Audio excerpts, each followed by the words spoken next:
जय जगन्नाथ जय महालक्ष्मी पुणी थे आपण मानू मोर यूट्यूब चैनल को बहुत बहुत स्वागत जनावि नुआ वर्ष 2025 मसीहा जानुआरी मास 9 तारिख पालन कर दुईटी व्रत प्रथमटी होउछि सुदशा व्रत एवं द्वितीयटी सांब दशमी। यह केउं दिन पालन कराजिबो एवं कौन रही यार पूजा विधि आसतु जानिबा। 2025 मसीहा जानुआरी मास 9 तारिखରେ पड़िबाकु जाउछि सुदशा व्रत एवं सांब दशमी।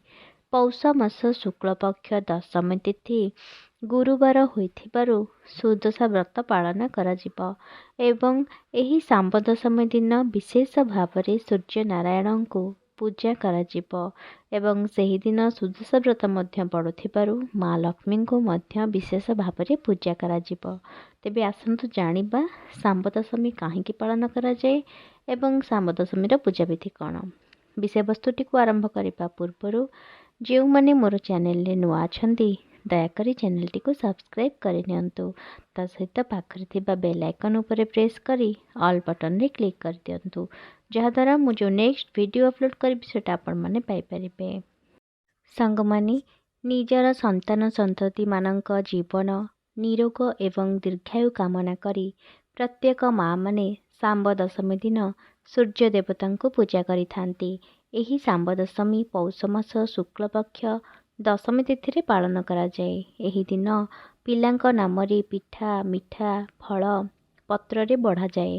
तेणु एही सांब दशमी पूजा पूर्व दिनरू आपण माने घर द्वार ठाकुर घर रोषेई घर लिपा पूजा कर दियंतु।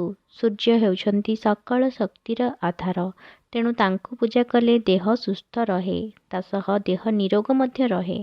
सांब दशमी रे जेउ जगारे पूजा करा जिवो सेही जगारे खरा पड़ुथिबा दरकार। तेणु चौरामूली घर अगाणरे केही छात उपरे मध्य पूजा करिथांती। जेउ जगारे सूर्य देवता को भोग बढ़ा जिवो सेही स्थान को गोबर रे किंबा नाली माटी रे जदि एसबु भी न थाए तेबे गंगा पानी छिंची से स्थान को पवित्र करा जाई थाए। प्रथमे गोटे पीढ़ा को धोई दे ताकू पोछी ता उपरे सूर्यंक छवि आंकी ता उपरे गोटे नाली कपड़ा रखा जाए एवं गोटे गुआ को हलदी पानी रे धोई सारी सूर्यंक ना रे स्थापना करा जाए। तापरे गुआरे टिके चंदन सिंदूर लगाई दियंतु। गुआ उपरे नाली रंगर फूल जदि रखिछंती किंबा हलदिया रंगर फूल जदि रखिछंती से फूल को चढ़ाई दियंतु किंबा जहाँ भी आपण मानक पाखरे फूल अवेलेबल अछि ताकू से गुआ उपरे रखंतु। तापरे पीढ़ा सामना रे मुरुजरे मंडल काटंतु। मंडल भितरे पिला मानक नाम रे बढ़ा जाइथिबा भोग को कदली पत्र रे रखी दियंतु। तापरे ताकू रखी सूर्य देवता को पूजा करंतु। एहा परे सूर्य देवता को कंचा क्षीर रे अर्घ्य दिया जाए। तापरे सूर्य देवता को धूप दीप रे आरती मध्य करा जाए। पूजा परे सूर्य देवता को प्रणाम करी तापरे हलदी पानी थिबा गिन्नारे सूर्य को दर्शन मध्य करा जाए।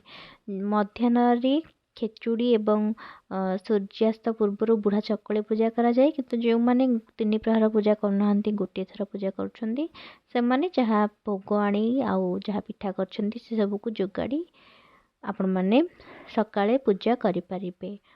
पूजा सरिबा परे पिला मानक उद्देश्य रे जो भोग बढ़ा जाय थाए से भोग को खाइबा पई से पिला मानक डका जाय थाए। से पिला माने से भोग को खाइ थांती।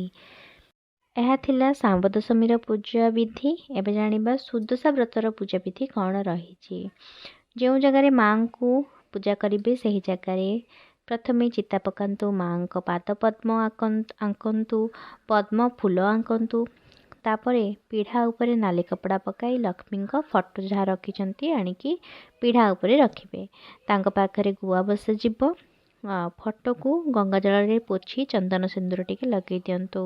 तापरे माँ को फूल अर्पण करंतु। सुदशा गुआ बसैबा पई छोट पीढ़ा जदि रखिंट ताकू आणंतु नचेत छोट खटुली रखिंट ताकू आणंतु सेथिरे चिता पकांतु ता उपरे नाली कपड़ाटी पकांतु। तापरे कलश बसा जीव। कलश जो जगह बसाइबे से जगह मध्य चिता पकांतु। किछि धान रखी ता उपरे पूर्ण कुंभ बसांतु। पूर्ण कुंभरे चंदन सिंदूर लगे दियंतु।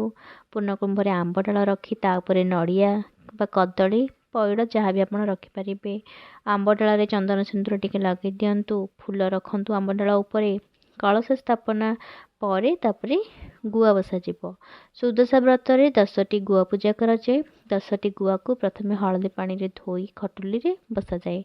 पुरुणा सुदशा व्रत यदि रखिछन्ती ताकू मध्य आनी फटो पाखे रखी पूजा करंतु। गुआ को हलदी पानी रे धोई सारी से छोट पीढ़ा उपरे गोटी गोटी करी 10टी रखंतु। तांकू मध्य चंदन सिंदूर गुआ को लगे दियंतु। माँ पाखे सुदशा व्रत बही रखंतु और तांकू बही को मध्य चंदन सिंदूर टिके लगे दियंतु। गुआ उपरे 10 प्रकार फूल आनिकी रखंतु। किंतु जदि 10 प्रकार फूल मिलुना जहाँ भी फूल अच्छी ताकू आनी गुआ उपरे रखंतु। गुआ उपरे 10टी दुब 10टी बरकोली पत्र एवं 10टी अरुआ चाउल रखी दियंतु। तापरे आपण माने धला व्रत जो आनिचंती गोटे पात्र रे व्रत रखंतु। से व्रत रे हळदी लगे दियंतु। तापरे सेही पात्र रे 10टी दुब 10टी बरकोली पत्र एवं 10टी अरुआ चाउल रखंतु एवं एहाकू माँ पाखे नेकी रखी दियंतु। एही दुब बरकोली पत्र को आपण माने व्रत रे गुड़ेकी लगा जिवो हाथ रे। तापरे धूप दीप देकी कलश को आरती करी महालक्ष्मी को आरती करा जाए। कलश पूजा पई भोग कौन करिवे ना सेव कदली गोटे मंडा पिठा रखी कलश पाखे रखी पानी बुलाई धूप दीप देकी पूजा करेंगे। आ माँ को पूजा पई छेना गुड़ कदली को चकड़ी नड़िया आदि पकेबी से नड़िया कोरिकी पकईकी चकड़ी माँ पाखे धूप दीप दे पानी बुलाई पूजा करेंगे। तापर सुदशा व्रत बही पढ़ी से लिखा जाइथिबा माँकर 10टी नाम पढ़ी व्रत रे 10 गोटी गंठी पकांतु। आशा करी मोर भिडियोटी आपण मानक पई निश्चय हेल्पफुल हबो। जदि मोर भिडियोटी आपण मानक भल लागि थाए गोटे लाइक करंतु निजर प्रियजन मानक शेयर करंतु आउ सब्सक्राइब कर दियंतु। ता सहित कमेंट करबा पई जमार भी भूलिबे नहीं। रहिली नमस्कार।